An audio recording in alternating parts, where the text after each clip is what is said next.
Welcome to A Fine Time, The Nanny Revisited. This is a podcast about The Nanny where we recap each episode and then discuss, sharing our own unique take on each episode. I'm Bernadette. And I'm Debbie. Today, we're talking about episode 44, What the Butler Sang. As usual, we'll start with a brief summary of the episode. Fran's sister Nadine and her husband are on the outs, so Fran wants to finagle a way for Nadine to stay with the Sheffields. Lo and behold, an opportunity presents itself when the singer from a backers audition drops out at the last minute, and Maxwell and Cece hire Niles in his place. Nadine, who is a caterer by trade, fills in the kitchen. Fran's enthusiasm for Nadine's visit dissipates quickly as Nadine starts taking her stuff and attempts to seduce Maxwell. Maxwell doesn't believe Fran's warning about her sister until Nadine appears in his bedroom with a bedtime snack dressed in a floor-length negligee.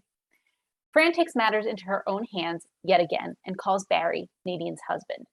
Barry and Nadine's bickering takes them directly into the background of the backers audition, and hilarity ensues. All's well that ends well. Nadine and Barry reunite. She reserves her pate only for him, and Cece announces that the backers loved the background bickering but hated Niall's song and are now throwing money at them for their next show. Bernadette, do you want to add anything? No, I think you've got it. Great. That was a much shorter summary than usual.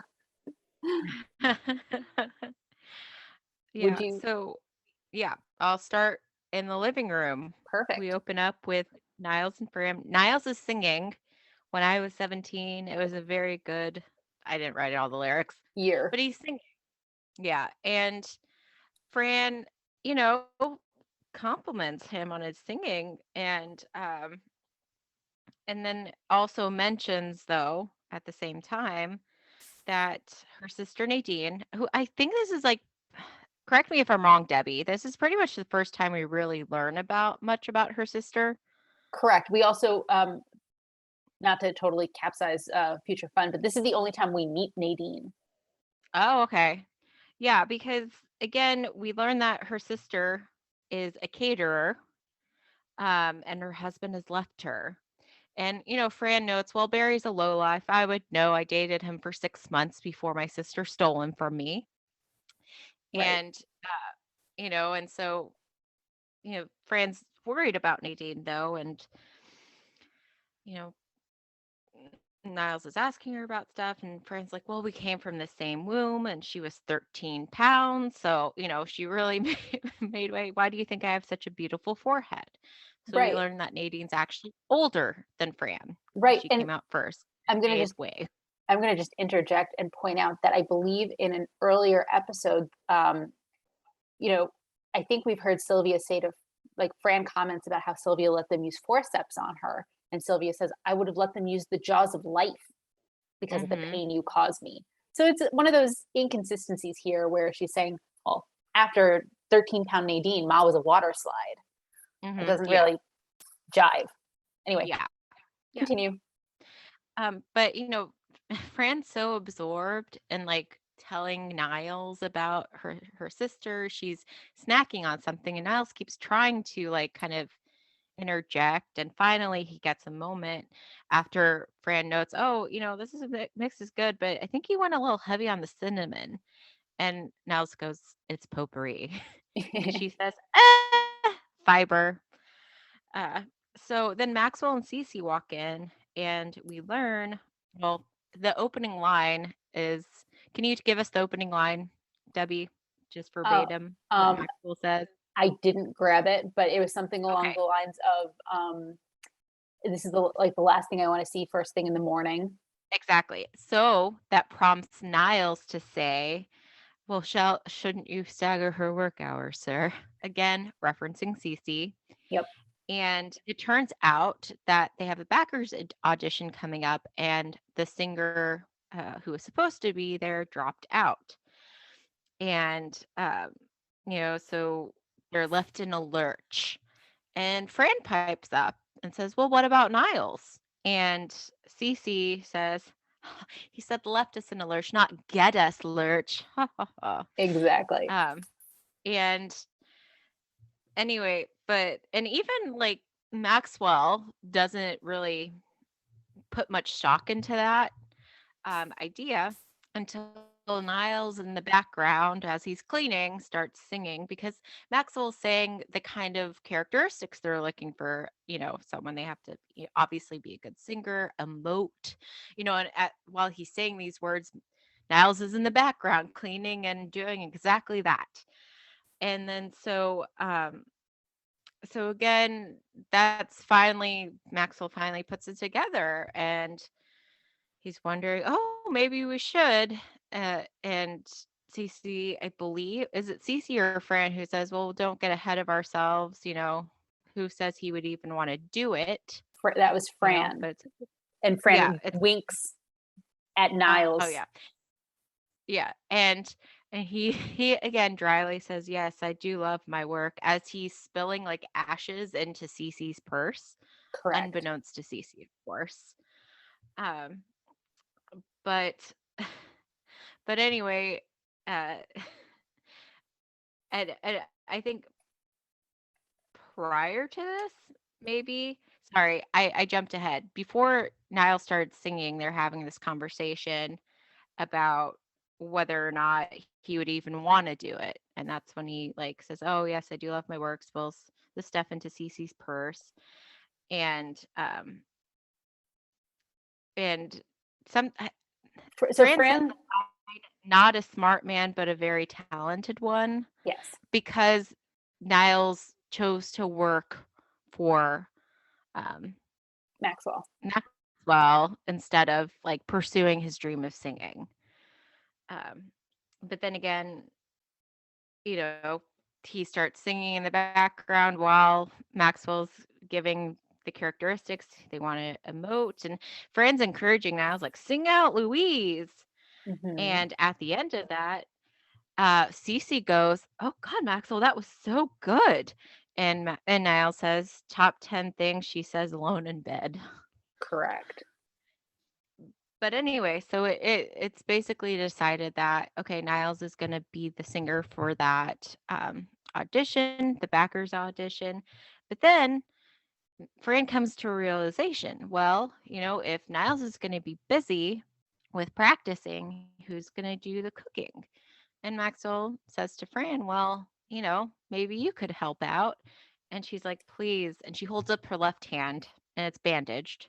She's like, I got this making Liptons. Mm-hmm. And that's tea. Correct. So that's pretty bad. And then, so, Maxwell's like, well, I guess I'd need to hire someone. And Fran immediately is like, oh, hire a stranger with all the valuables in the house. I mean, the things I broke alone. And then she catches herself. Right. And then she's like, again, trying to be all sly. Well, if only we had a relative, someone related to us who was a caterer. And then Maxwell says, oh, isn't your sister a caterer? And then, exactly. Fran kind of kisses up to him, but that's why I'm working for you. So again, in this initial opening scene, we have established that Niles will be singing at the backers audition, and that in the meantime, that means that they're going to get Fran's sister Nadine, who is currently in the process of breaking up with her husband, to come make the food. Correct. Is there anything you want to add to this first scene? No. Okay. Can you take us to the kitchen then? I would love to. So the scene opens, and again, Niles is singing. Here he's warming up his voice, and Fran comes in from the back staircase, and she says, oh, Niles, that's so beautiful. Gee, if you put on a yarmulke, you could be a cantor at Temple Beth Shalom. And he kind of chuckles, and, Brighton comes in, and he shows Fran a catalog with a blouse. Like, what do you think of this blouse? And Fran's like, well, it depends. Are you going to wear with a, leather mini skirt or just leggings? Ha ha. And Brighton's like, it's not for me. It's for this girl in my class. And Fran's just like, E, this is see-through. And she's like, and his response is like, oh man, I didn't even notice that. And she kind of like chases him off. And Fran says to Niles, can you believe that kid wanting to buy a see-through blouse for a little girl? That reminds me of my ex-boyfriend, Danny. Do you know, for my birthday, he once bought me a G-string? And Niles is like, oh, how horrible. And she's like, oh, well, I'll tell you, if it weren't my mother's birthday in 2 days, I'd still be stuck with it. which is an interesting way to get rid of an unwanted G-string. Yes. Um, and so then, the side doorbell buzzer rings, and Fran's like, "Oh, that's Nadine. She's a leaner." And so she opens the door, and in comes her sister Nadine. And Fran's like, "Oh, I'm so sorry about you and Barry busting up." Nadine's like, "Please, I'm fine." And then she walks over to the kitchen sink. "Does this disposal work?" Yeah. She takes off her wedding ring, throws it in, and turns on the disposal. And so that's the first clue that maybe she's not so fine. Um, Yeah. so Fran says, come meet Niles the butler," and Niles politely says, "How do you do?" And she says, "I take pills." That is her response to "How do you do?" Mm-hmm. And so Fran tries to like move things along, and she's like, "So who does my sister look like?" And Niles looks at her, "Your mother?" And Fran's like, "Niles, doesn't she feel bad enough? Farrah Fawcett." He's like, "A pair of what?" She's like, "Farrah Fawcett." And he's like, "Oh, yes, the resemblance is uncanny." And she's like, and Nadine's like, "Oh, everybody says that." And so Nadine and Fran sit down at the table and they're talking, and Fran makes a comment, something like, "It's good that you're getting some time away, but I'm sure you'll miss the girls though." And Nadine's like, "They look like Barry. That makes it easier." So yeah. Do you want to add anything? Mm-hmm. Yeah, they do kind of commiserate at the end, though. Well, poor them. They are staying with Ma. Ha. And then they say, if it's a wonder we didn't turn out to be Yentas. Um, and again, so anyway, I thought it was kind of interesting, though, that when Nadine walks in, she says to Fran, "Hey, Angel." Like that seems to be her nickname for her. And then Yeah. Fran calls Nadine Nay, like, "Hey, Nay." But Mhm. anyway, we are now in Fran's bedroom, and Fran and Nadine are randomly doing the YMCA together. Mhm. Um, and then they start like, like laughing, like, "Oh, those were the days, my friend." And then the other one says, "I wish they'd never end," or something along those lines. Yep. And uh, so they're talking about, they get back to the whole Barry thing. Uh, Fran Fran and asks Fran asks her, "Oh, did you see Loman's had like a big sale or something?" yeah, yes. And suffice to say, you know, I think Nadine talks about burning a bunch of stuff. She said she had a barbecue. "I piled all of Barry's clothes outside his mother's house and I set them on fire." Mm-hmm. Continuing her healthy And so, processing. yes, and as long as you're not bitter, says Exactly. Fran. Um, and so, they start talking about, apparently they stopped having sex 2 years ago. And Fran's like, "Isn't it from that thing on your stomach that you needed to have, like, um, what's the word for it? Like, You had to have it drained. drained, drained." And she's like, "No, no, no, that is, you know, uh, he didn't mind that. It's just like he couldn't perform his animal husbandry." Mhm. And Fran's like, "Ah, yes. Well, that's because he was doing that every night with that trampy sales girl and I didn't catch the store." And Nadine's like, "Who?" "Oh, no, nothing." Um, and so again, right at that time, Maggie and Grace walk in and they're squabbling. Um, like, "Fran, get her off of me," all that kind of stuff. And I believe Fran and Nadine make the comment like when they were younger, she would take her. I think Nadine would take Fran by the nose, like in between the fingers. Which slept her around by her nostrils. Yes. And so immediately Maggie starts doing that to poor Gracie. And so Fran finally breaks it up, and Maggie's like, "Gracie stole my lipstick." And Gracie goes, "No, I didn't." But she removes her hand at that time, and we see she has lipstick smeared all over her Mhm. lips. Yes. And so Fran immediately just takes the lipstick from Gracie, gives it back to Maggie. And Maggie's like, Fran, isn't Gracie a little young to wear makeup? And Gracie starts saying, Fran, isn't Maggie a little too young for her boyfriend to? And of course, Maggie immediately covers Gracie's mouth. Mm-hmm. And again, Fran's like, hey, be nice to your sister. You may need an organ. And Brighton has a different blood type. Yep. And so then Nadine and Fran have this little exchange like, Nadine says to Fran, love you, Angel. Give me a kidney. And Fran says, take two. And they like, Right. you know, aw. So then Gracie and Maggie leave and uh and then Nadine and Fran fall into their old habits because Nadine holds up a sweater and Fran's like, that's my sweater. And Nadine's like, no, it's mine. Like, you gave it to me. And they literally start like pulling on it. Mm-hmm. And then that devolves into like more of a physical between them to the point where Nadine pushes Fran on the bed and like puts her like kind of in a headlock and tells her to say uncle, and Fran's just like in response drop dead. So they're in that kind of position when Maggie and Gracie walk back in, and they kind of pause and try to put on a fake smile and say, oh, Fran says to the girls, did you work out your little problem? Mm-hmm. That's the scene. The only thing I want to add is that Hmm. before Nadine pushes Fran on the bed, she grabs Fran by the nostrils. Yes, that is true. They really do fall back into like old habits with that. And Correct. again, we kind of learn Fran already hinted at it when she's talking about Barry in the first scene that her sister stole him from her.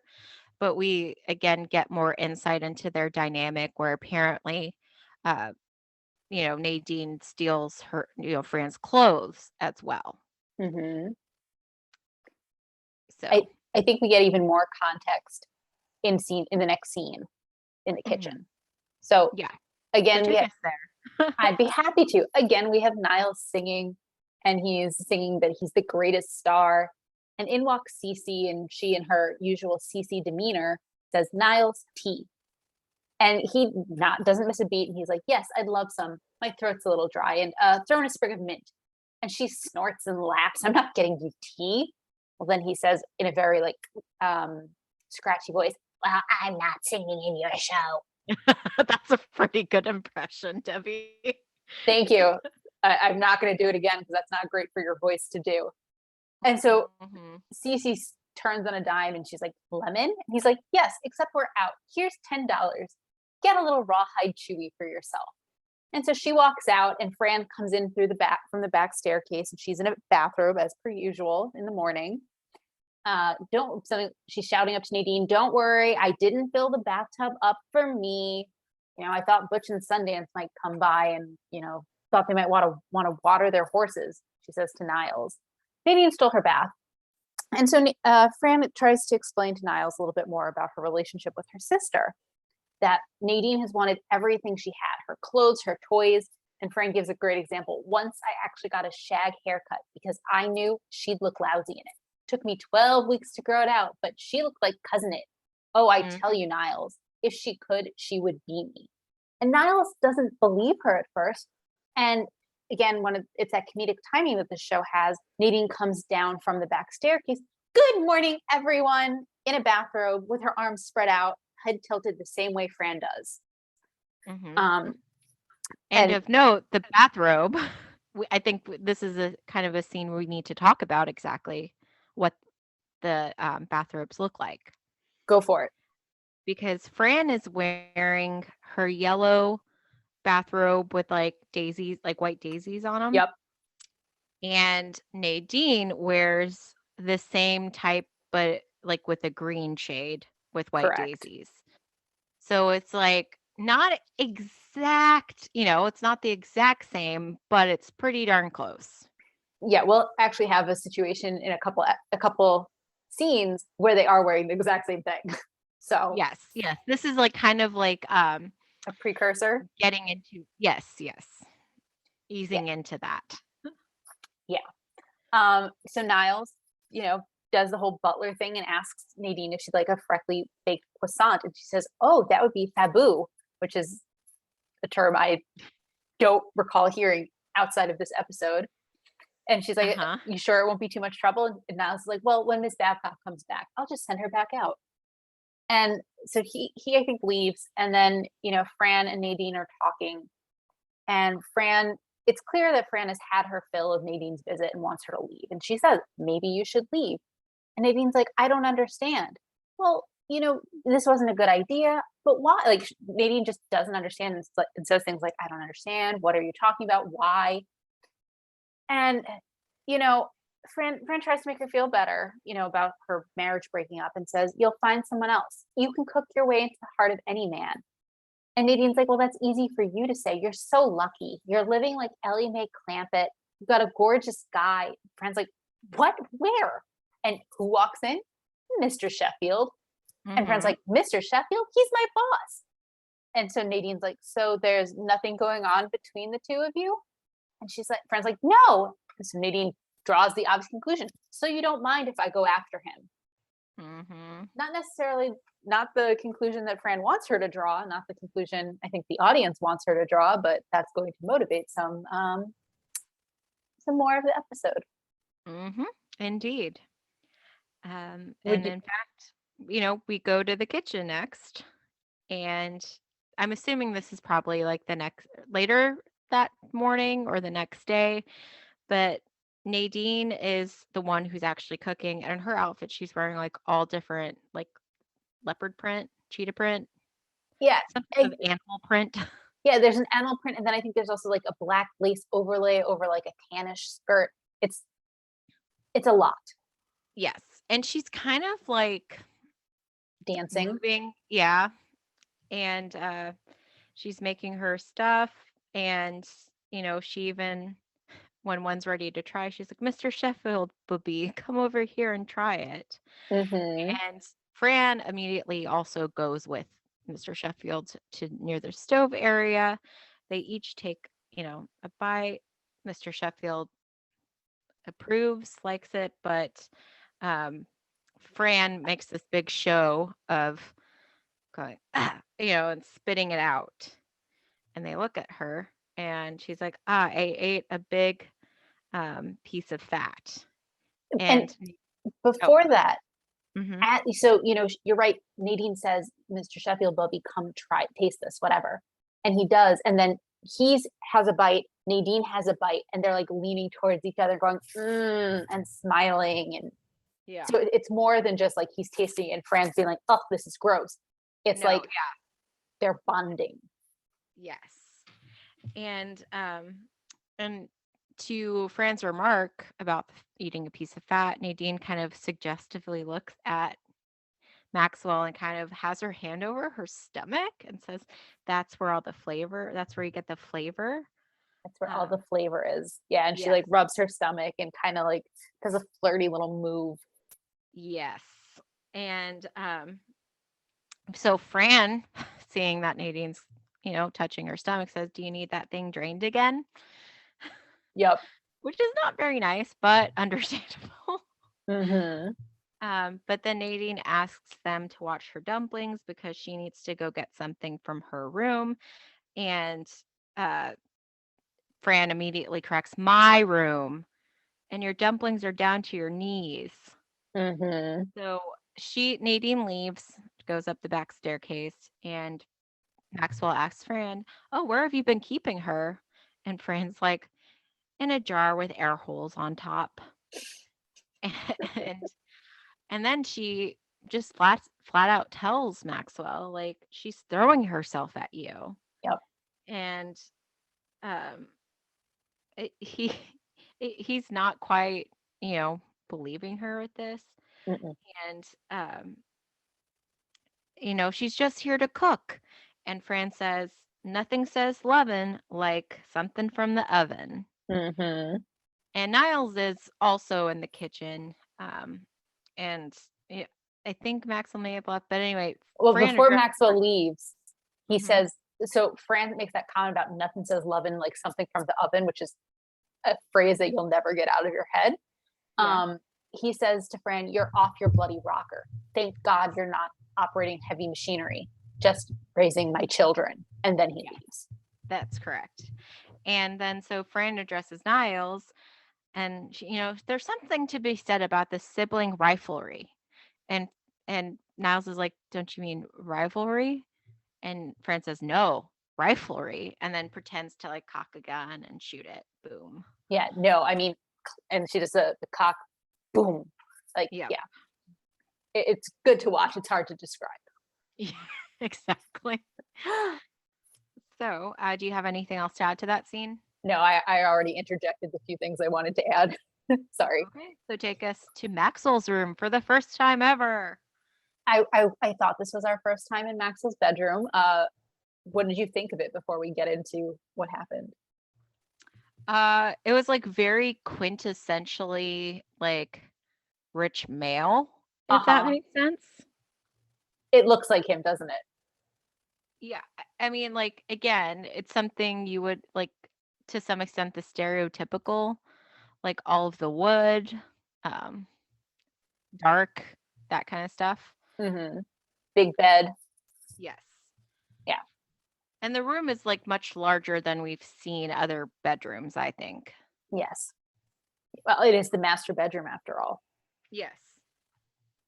So okay, so as now we've covered, we're in Maxwell's bedroom, and he takes off his bathrobe and he's in his long sleeve, long pants, matching pajamas, and he like puts his bathrobe on the bed and he like turns around and there's Nadine, and this is I'm not sure if we want to talk about what she's wearing here or a little bit later in the scene, but his immediate response is, "Nadine, is there something I can do for you?" And she's there holding a platter with a little lid over it, and she's like, "I thought you might like a little something to nibble on before bed." And she takes off the lid, and Fran walks by and she's like, "Good night, Mr. Sheffield. Good night, Nadine." Nadine. And then she comes into the room. "How dare you come into my boss's room dressed like you're over 30 and desperate? Here." And Fran starts taking off her again yellow bathrobe. "Cover yourself up." And we see that Fran is wearing the exact same thing, and she's like, "Oh, it was a 2-for-1 sale."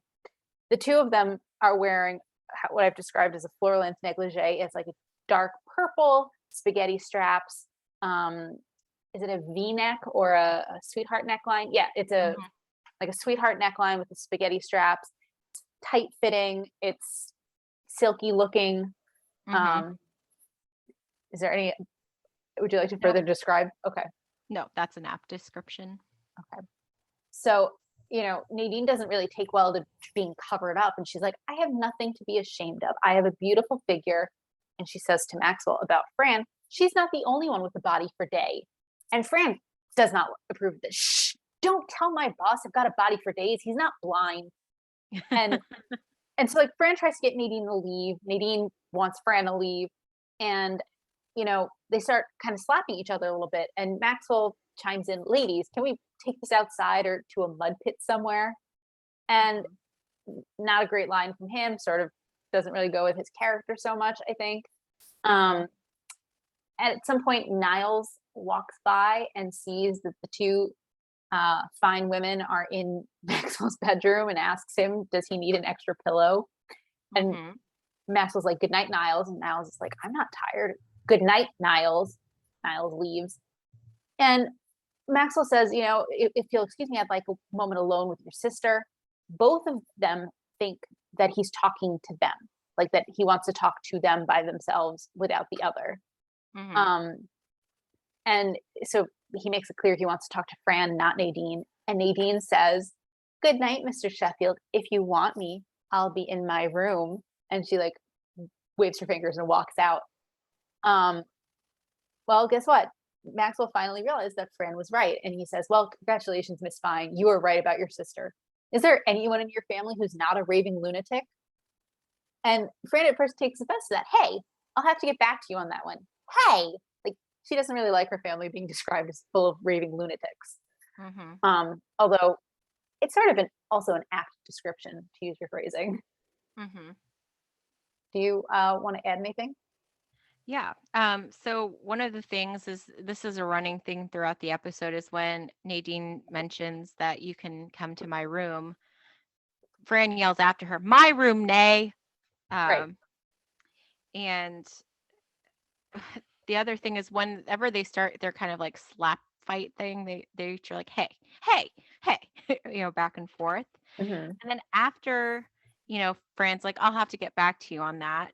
She then takes a look around Maxwell's room and says, "Oh, this is my first time in your bedroom.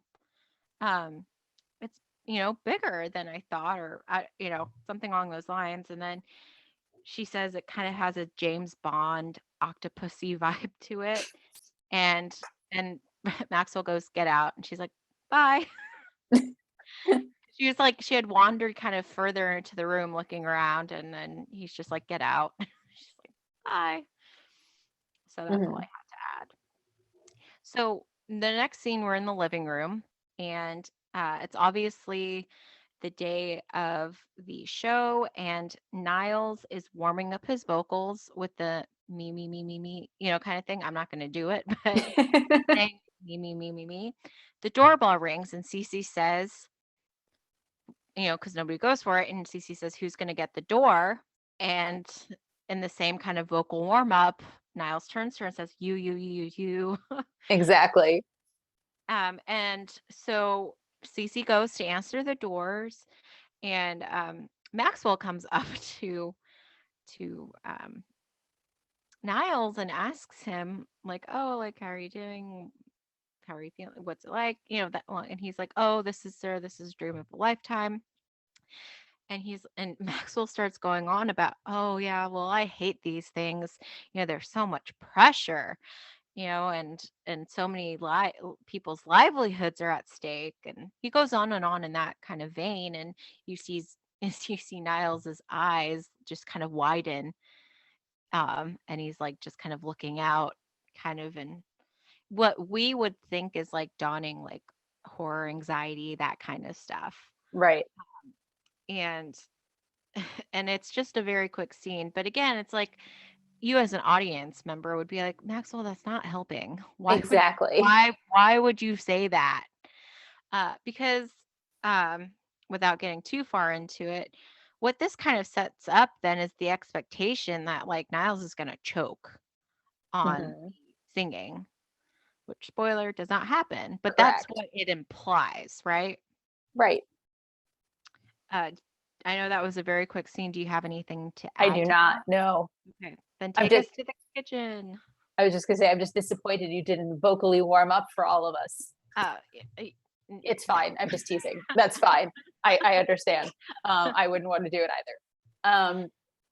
So we're now in the kitchen and it's the same day. And Fran says to Nadine, if mommy knew how her eldest daughter behaved last night, I'll tell you, she'd be so mortified, she'd just pack her bags and move down to Florida. There's a pause. And then she writes, call Ma. And Nadine kind of is snippy back and says, I didn't know mommy had two daughters. She was so busy pulling up your dress and showing off your thighs to everyone. And Fran's like, this you envied to this day. I still can't wear a short dress. And of course, the joke is she's always wearing a short dress, like even in the scene. Hmm. Um, and And then she the kind of bell, tugs down at it she too, like the does. bottom of her dress. She does, as if that's going to make it any longer. It doesn't. And then the bell rings, and it's again a long buzz. And Nadine realizes that Fran called Barry. And Hmm. Fran explains to her, I had to. It's time you go home and face your demons. And Nadine's like, oh, nice thing to call your nieces. And Fran's like, I didn't mean them, although. And then, she opens the door and Barry looks up and he's like, Fran, Nate, like he finally realizes what happened. And he's like, he says to Nadine, so this is how I find you in another man's kitchen. And she's like, I'm getting paid. He's like, there's a word for that. Like very like angry, like disgusted. And Fran chimes in, Insinuating. exactly. And Fran chimes in, yeah, Barry, it's called caterer. And he's like, Hmm. oh yeah, her big career. You don't know what it used to be like. I got it every night. And like Fran clearly doesn't want to hear where this is going. Like we think it's going to be sexual, but he just keeps talking about food. Prime rib, Hmm. rack of lamb. Then all of a sudden, her goodies were off limits. Look, don't touch. My wife is serving it up to half of Long Island, and I'm going hungry. And Nadine's response is, buzz off. So Fran draws the conclusion that, well, they're talking. I guess that's good. Barry and Nadine have started walking out of the kitchen into the dining room towards the living room. And she's like, all right. Fran's like, all right, they're going to the Backups audition. This is bad. Mm-hmm. And she is right. She is right. Yes. Would you like to take us to the living room, or do you Yeah. have more to say in the kitchen? Nope. In the living room, Cece is introducing like this is a song from Act One, and it'll be sung by, and she gestures to Niles. Niles realizes that she doesn't know what the rest of his name is. So Mm-hmm. she's kind of like grasping at, she's like, Niles Butler. Niles de Butler claps. Exactly. And Niles starts to sing. And contrary to what the setup was, he's singing well, Mm-hmm. But then suddenly in the background, behind two doors that I don't believe I've ever noticed before. So the scene, they start open. They're always open, and Fran ends up Okay. closing them. Okay. They like hide into the wall. They like Yeah. recede So into the it's walls. like there's glass paneling in Yes. these two doors, because in the background there starts to be yelling, close the door, and you see Nadine, Barry, and Fran's trying to get them to shush down by saying there are, they're having this thing, they're rich people trying to, and Mr. Sheffield's trying to shake them down, and it's all audible through Yes. the and of course Maxwell starts like gesturing to them to like be quiet and like just stop and all this stuff. And Fran notices that everybody can see them through these doors. And so she and Nadine and Barry start kind of doing a little dance. Yes. And Cece, though, is like beside herself anger. She's like, I'll handle this quietly. And she gets up, and there's this just look of rage on her face, and she goes, Nanny, fine, and like runs off. So obviously it's not going to be quietly. Correct. And then Maxwell also starts to get up, and at first we see chasing, like it kind of remind me of Scooby-Doo when you see them chasing back and forth, but we see in the background Nadine, Barry, and Fran running away from Cece one direction, but then immediately we see Cece running the other direction with Barry and Nadine, and we see it's because Mr. Sheffield has grabbed Fran by the nose with his two fingers. Yep. And is dragging her to the other side. And do you have anything to add to that? I do not. Oh, actually, I take that back. I mean, before Fran closes the door, even we hear, Nadine saying to Barry something like, I never should have married you, and him saying something about a turkey, and like all these things, like they're shouting at each other. So, which, as you said, is clearly audible over Niles' singing. Yeah, but Niles never wavers. He does keeps not. Singing. Yeah, he keeps singing throughout the entire thing. Exactly. He doesn't even look back, which is amazing. Yes. So then we're in the kitchen, and everyone sort of piles in, and Maxwell addresses Fran, Miss Fine, I am beyond words. This is the most outrageous, horrific, unconscionable display. And Fran's like, I thought you said you were beyond words. And Cece comes in and she says, Maxwell, go for it. Club her big haired head in. And Maxwell, she has like a trophy or something in her hand, right? Yeah, she has something like that she wants to club Fran with. Some heavy object. Yes. And Maxwell says to her, Cece, rich people out there, don't let them leave. She's like, right. And she runs out to go like stop them. And before we can even like continue with the scene, Niles comes in and he's like, well, how do you think it went? And Maxwell says to him, didn't you notice Larry, Moe, and Curly going on in the background? And Niles is like, well, yes, but how was I? And Maxwell's like, you are a great old man. We'll call you. And Niles is like, yes, Thank you. Terrific. Niles is so excited and he walks off.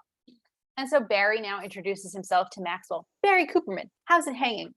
And Maxwell introduced himself, Maxwell Sheffield, not well. And I'm going to stop there and say, it's interesting because if you recall, towards the end of season 1 in Franny's Choice, when Maxwell met Danny, Fran's then fiance, he also introduced himself with, how's it hanging? And Maxwell's like, excuse me, what? Like, didn't understand it. So sort of interesting to me. Anyway, back to the scene. Barry asks Nadine if Maxwell has an appetite as big as his, and her response is, well, no one's is. And she explains that, you know, he needs to have it 4 or 5 times a day. And Fran's like, no kidding. He, as in Mr. Sheffield, is satisfied with 2 poached eggs and a piece of toast. That's it. Yeah. Then he rolls over and goes to sleep. And, you know, Fran turns to Nadine and says, you know, or sorry, turns to Barry and is like, you know, don't be jealous because she's dishing it out for other men. There's plenty left over for you. And she turns to Nadine, if you want your man back, you got to put it out for him. Breakfast, lunch, and dinner. And Nadine sort of has like this epiphany. Oh, Barry, I've been neglecting you. From now on, you'll get it anytime you want, right there on the kitchen table. And Maxwell chimes in, speaking of food, which I hope to God we're still speaking of. You know, could we get some out there? And Nadine's like, well, of course, Mr. Sheffield, everything except my pate. That's for my husband. And I think that's when Cece runs in and she has news. She wants to tell Maxwell what's going on. First, they hated Niall's song. I get to tell him. Second, they love that whole comedy thing going on in the background, and they're throwing money at us. You better get out there. And the way she delivers this, other than the whole like they hated Niall's song, I get to tell him, was totally disorganized and totally like sort of felt out of character because it was so unpolished for her. Like a kind of frantic, frenzied energy. Exactly, which is not something I think of when I think of Cece. So, yep. And then Maxwell basically is like, well, I better get out there. And so he leaves.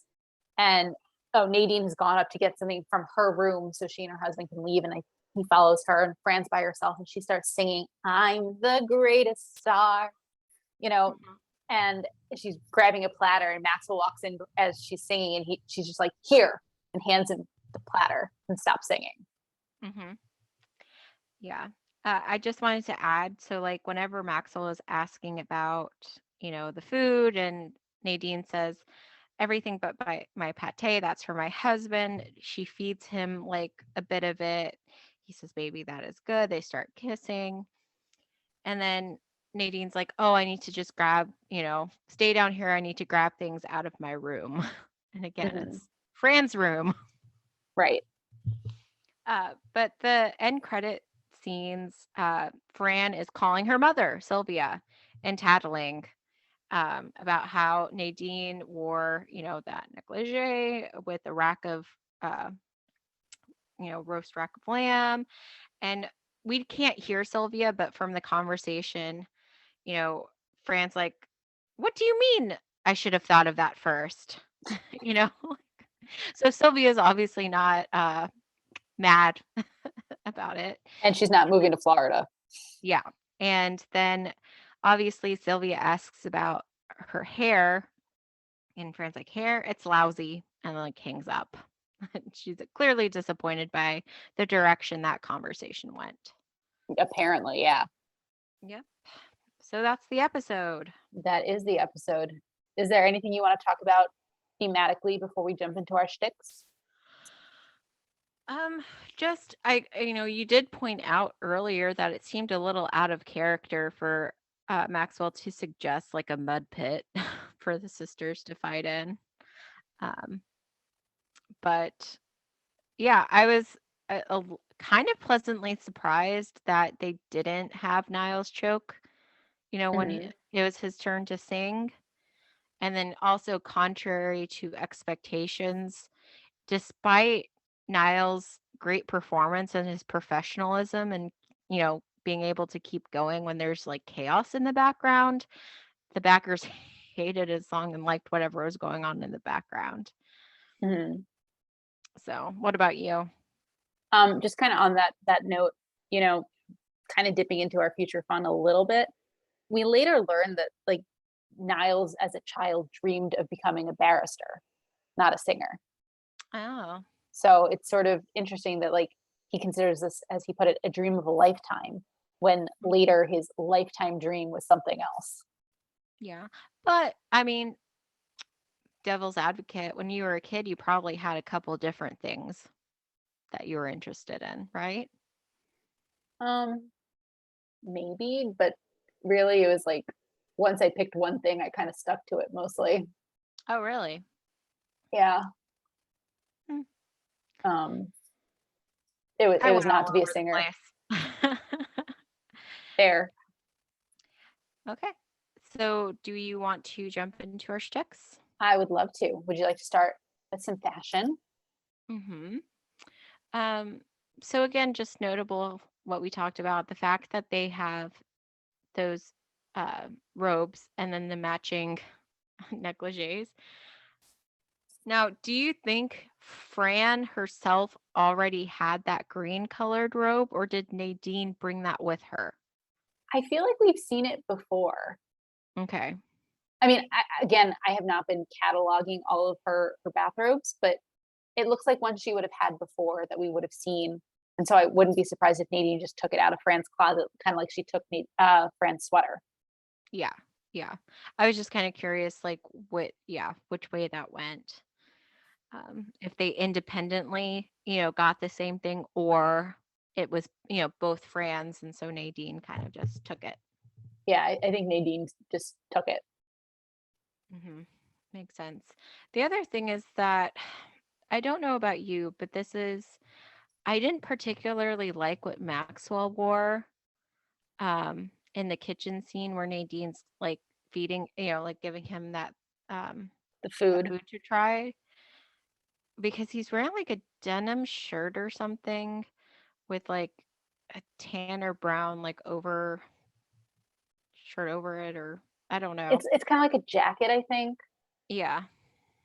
Um, I feel like we've seen that before. It's just not as GQ or chic as he usually is. Hmm. And the denim does make me think more 90s, like the shirt. Mhm. Did you have anything in particular you wanted to talk about? Um, I I liked Fran's last outfit, or the outfit, I guess, during the Backwards audition, where she's wearing the black turtleneck and the black leggings with the hot pink dress in the front. Again, that's like her look, where she has the black and then the black base and then a bright color dress over it. Um, I also kind of like Nadine's outfit in that scene, where she's wearing like a neon green blouse with, I think, some with a pattern, and then a multicolored floral skirt, which also has the neon green. I like that outfit. Um, So apparently the Fine Sisters really like bright colors. uh-huh. Well, I mean, look at how Sylvia and Yetta dress. Mm-hmm. So it's not too surprising. Um, I also kind of like Nadine's black and white sweater from when she arrives. It's like black base with then like big white flowers.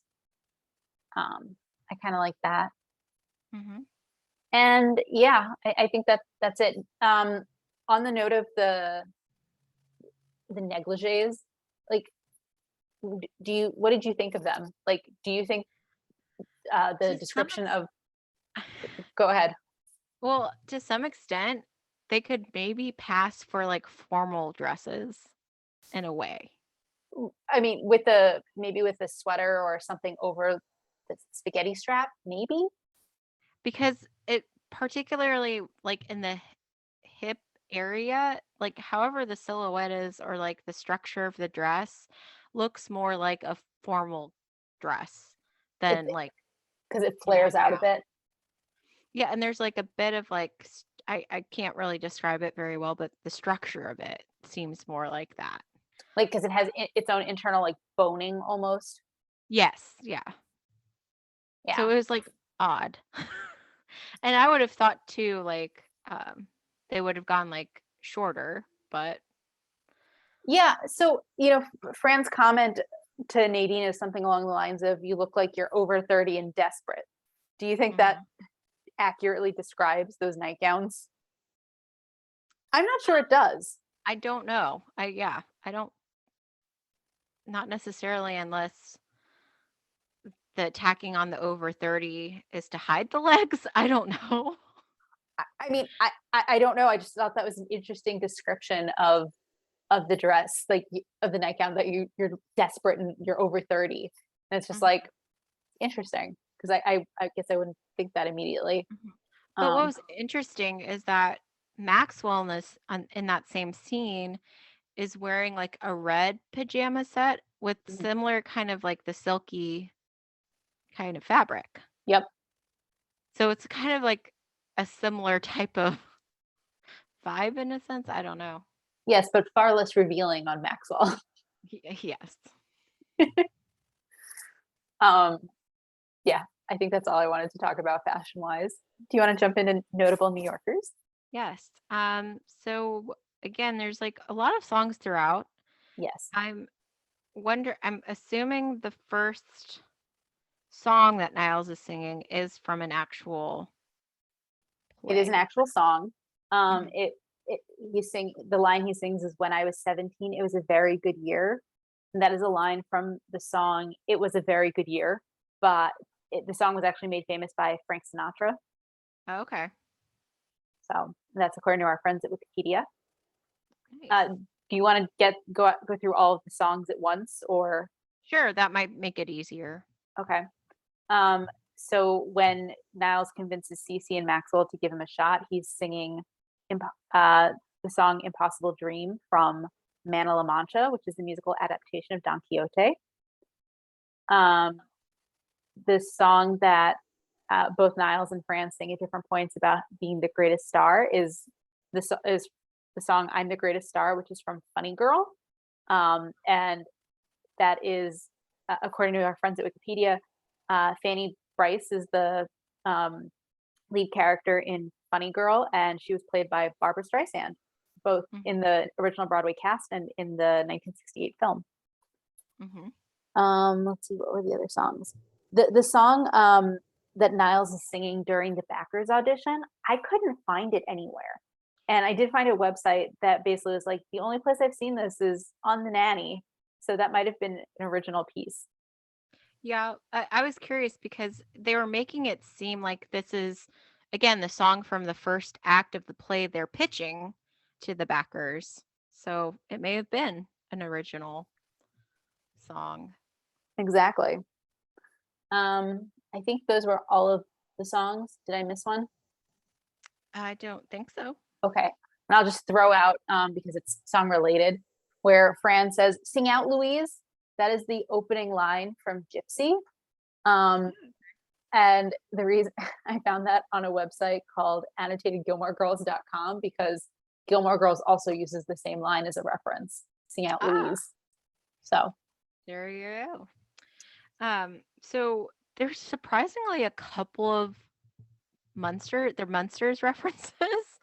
Again, when Cece says he said left us in a lurch, not get a lurch. Lurch is the butler in the Munsters. And then later on, when Fran's talking about getting the shag haircut, and it took her 12 weeks to grow out, but Nadine looked like cousin It. I believe cousin It's also from the I Munsters. hate to tell you, it's not the Munsters, it's Oh, the the Adams Adams family family. for both of them.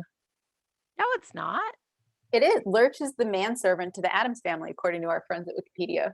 Hold on. Yeah, go ahead. But there's oh. Okay. No, looked it up. Okay. I looked it up and it had the Munsters next to it, but I think it must have been just like the search engine. Because I checked, to make sure if it was the Munsters or the Adams family. You're right. It's the Adams family for Thank you. both. So It's okay. Similar themed shows, I believe. yeah, it was just however it came up on my screen. Well, anyway, there were two references to the same show within the Hmm. same episode. Let's see here. So you already said the Sing Out Louise. Um, I mean, Lipton, we already talked about I'm assuming Fran was trying to make tea That was my assumption as well. when she hurt her hand. Um, and I'm not sure if we've talked about because I know Fran said that, if Niles wore a yarmulke, he could be a cancer at the Temple Beth Shalom. Uh-huh. Is that a real one? Like Uh-huh. place? Okay. Tell us Yeah, more. I was gonna say that for Yiddishkeit, but that's fine. Okay. Yeah, so I actually Googled it, and Temple Beth Shalom is an actual synagogue in Flushing, New York. Um, that's according to templebethshalom.org. I will mention, though, that at other points, Fran has referenced her parents' synagogue as Temple Beth El. So it's sort of interesting that I think they just kind of picked, like, I don't want to put it this way, but Jewish sounding words and just put temple in front of it. Yeah. But yes, Temple Beth Shalom is an actual synagogue. Okay. Nadine is compared to Farrah Fawcett. Now, have we talked about her, haven't we? I think we have, but I wasn't sure, so I pulled up a short bio for her. Okay. She's an American actress, visual artist, and fashion model who rose to fame after starring in the television show Charlie's Angels. That's according to our friends at Wikipedia. Yes. Have we talked about the YMCA before? I don't think so, but I just kind of wrote song by the Village People, and Yes. I left it mean, at that. I feel like our audience would be familiar with it. You can't escape it at weddings. Correct. You've talked about Lomans before in previous episodes. Yes, we have. And let's see here. While you're looking, Jim Nabors is referenced in the first scene. He was an American actor, comedian, and singer who is best known for his character as Gomer Pyle, according again to our friends at Wikipedia. Let's see. There's Butch and Sundance. That's a reference to Butch Cassidy and the Sundance Kid, which was an American Western about outlaws named Butch and Sundance, who were on the run after robbing a number of trains, also according to our friends at Wikipedia. Ava and Jaja. Niles Gabor. correct. Niles references the two of the three Gabor sisters. The other one's name was Magda. They were born in Hungary, but then moved to the United States to become film stars. They were also known for being socialites. According to Wikipedia, fun fact, they were known for their, and I quote, serial matrimony. Magda was married 6 times, Jaja 9 times, and Ava 5 times, end quote. Wow. That's a lot of marriages. There's a reference to the $20,000 pyramid. That was an American game show that aired over different years with different amounts of money as the grand prize, according to our friends at Wikipedia. There's a similar reference to Betty White, who was an American actress and comedian whose television career spanned over 70 years. She was actually known for appearing on game shows and earned the title of the First Lady of Game Shows. That's according to Wikipedia. Do you want to keep going, or I've got I think 2 more. Ellie Mae Clampett. Yeah. I believe the Beverly Hillbillies. Yes, played by Donna Douglas, and I was hoping she would be the last one, but that's okay. Donna Douglas appears in season 6, the episode titled California, Here We Come. So, fun fact. Go ahead. And James Bond, Octopussy. And I feel like, again, James Bond is pretty well known. I would think so. What was your last one? Larry, Moe, and Curly. Yes. Reference to the Three Stooges, who were an American comedy team known for their short subject films. Their style was known as slapstick comedy, and they played with physical farce. That's according to, again, our friends at Wikipedia. And I think that's it, right? That's all I had. Oh, actually, no, I take it back. I had one more. After Cece says, "Oh, God, Maxwell, that was so good," or whatever, Niles makes the comment, "Top 10 things," she says, "alone in bed." I believe that's a reference to a recurring bit on The Late Show with David Letterman, where they would... with the top 10 list. Exactly. Okay. So. Yeah. So there's actually quite a bit in Yiddishakop. I know. I'm so happy. So we've already talked about Temple Beth Shalom. In that same sentence, Fran says if you put a yarmulke on, you could be Cantor, Temple Beth Shalom. A yarmulke is also known as a kippah. It's a religious head covering typically worn by men.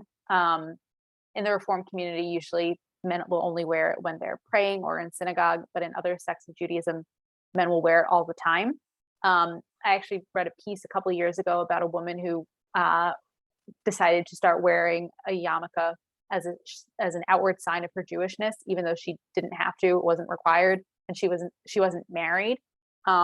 Married women tend to cover their hair, and in a Reform community, they typically will just put a yarmulke on when they go into the synagogue.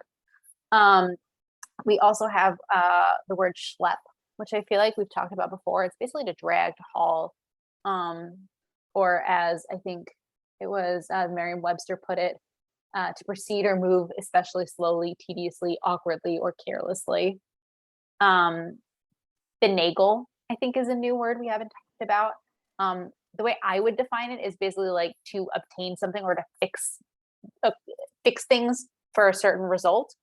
But according to our friends at dictionary.com, the way they define it is to trick, swindle, or cheat, as in a person, often followed by the words out of. I guess I don't usually have the same negative connotation there. There is also booby. It's being used as a term of endearment, but it typically means grandma. And yenta, that's a busybody who likes to put their nose in everybody else's business. Mm-hmm. Did I miss any? No, I just didn't realize finagle is that. So you're saying it's Yiddish? So I kind of poked around, and there was some people think it's Yiddish, some people think it's Irish, some people aren't really sure. One website I read, I wish I remembered which website. They said that some people think that it's Yiddish based on the fact that it rhymes with bagel, which to me is not really a good logic. yeah. So that was from the website worldwidewords.org. Finagle is US slang and means to obtain something by dishonest or devious means, to wangle or maneuver, or slyly gain an advantage by deceit. That's according to them. And their comment is about how,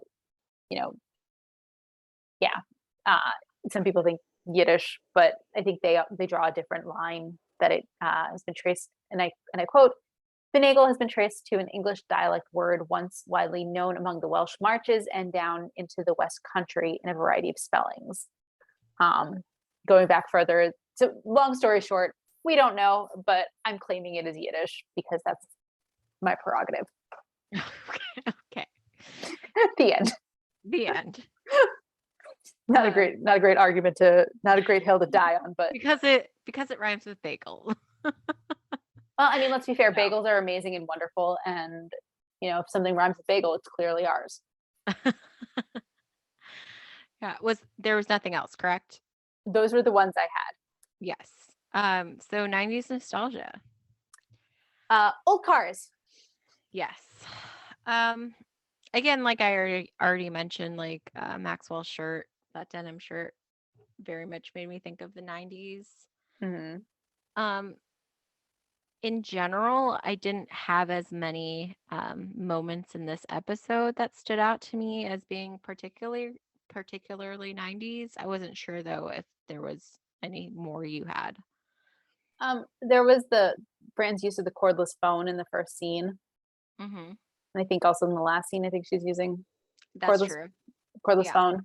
But yeah, this episode didn't feel as dated. Mm-hmm. To some extent, I feel like we had a bit more Yiddishakop in this episode because of the sisters. Mm-hmm. Like when they're together, they made more references or used more Yiddish with each other. It seemed like to me, at least. I mean that sort of makes sense. There's such a thing as, not exactly Yiddish, but there's such a thing as familect, which is basically the dialect you use at home with your family. Mm-hmm. And every household apparently has it. And so like they sort of fell, as we said, they fell into their old patterns as siblings. And so it makes sense that they would use terms that they are familiar with and used when they were younger. Mm-hmm. So, Yeah, it does. Do you have some more future fun for us? oh, I do. Okay, so I already started by saying that this is the only time we meet Nadine. I feel like I need to clarify that this is the only time we contemporaneously meet Nadine. There's at least one episode that I'm thinking of where there's a flashback and we see a young Fran and a young Nadine. But like Okay. we don't see Nadine as an adult again, which Mm-hmm. for those who are familiar with the show, there's something sort of questionable about that, particularly at the end of season 5. I won't go into details for those who have not seen the episode, the series before, but I just want to throw that out there. That's one. Two, we never actually learn Niall's last name.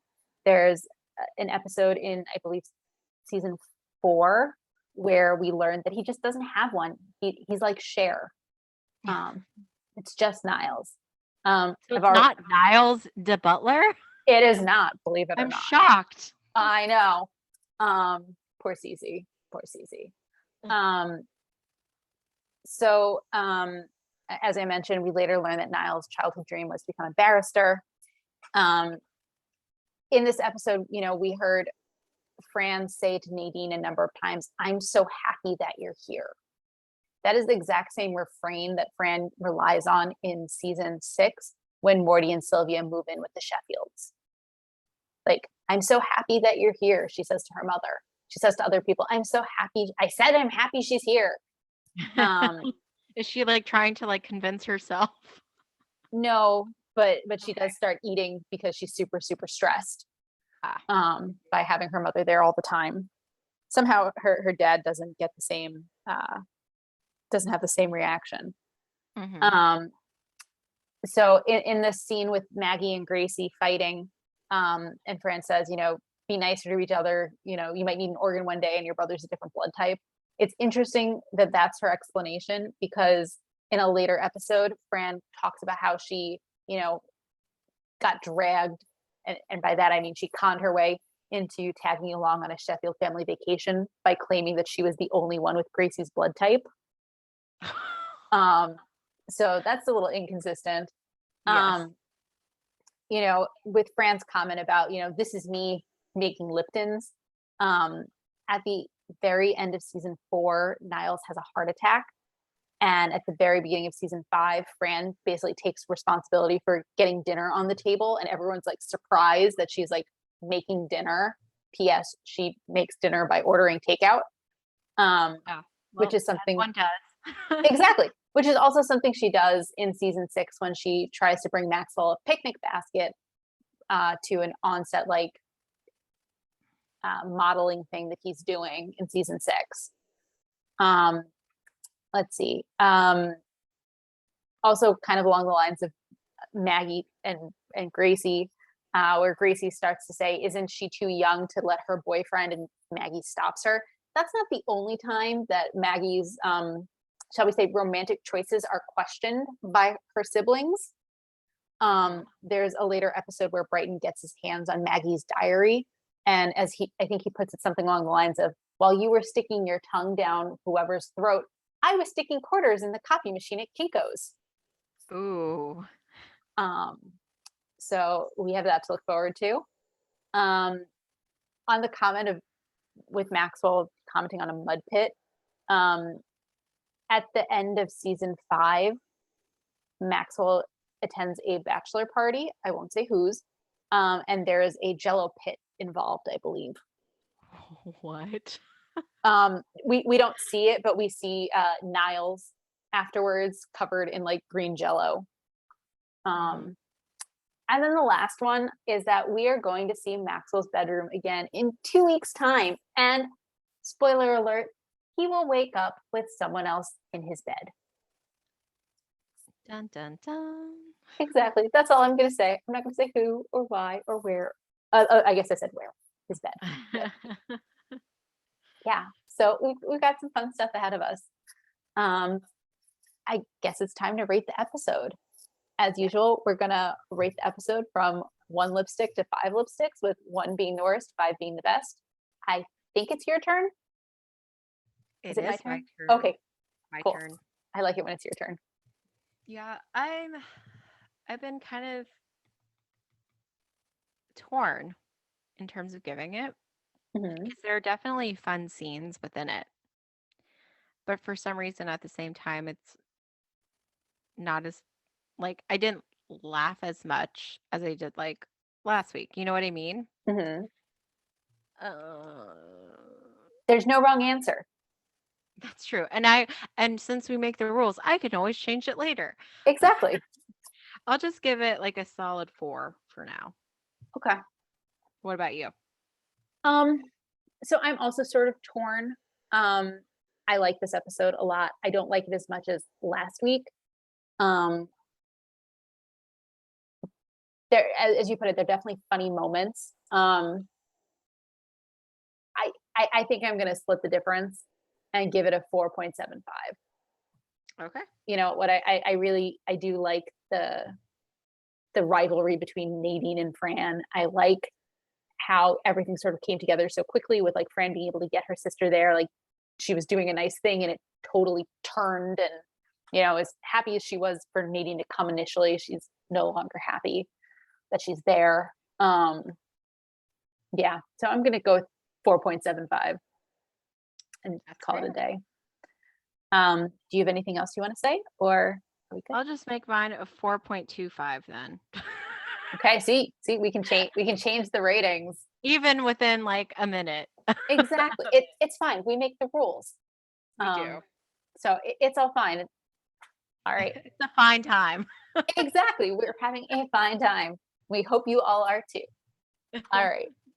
That's all we have for you today. We hope you had a fine time with us as we revisited The Nanny. Join us next week when we'll be discussing episode 45, A Kiss is Just a Kiss. If you'd like to reach us on social media, you can reach us on Twitter at Nanny Revisited. You can also send us email at afinetimenannyrevisited@gmail.com. Have a great week.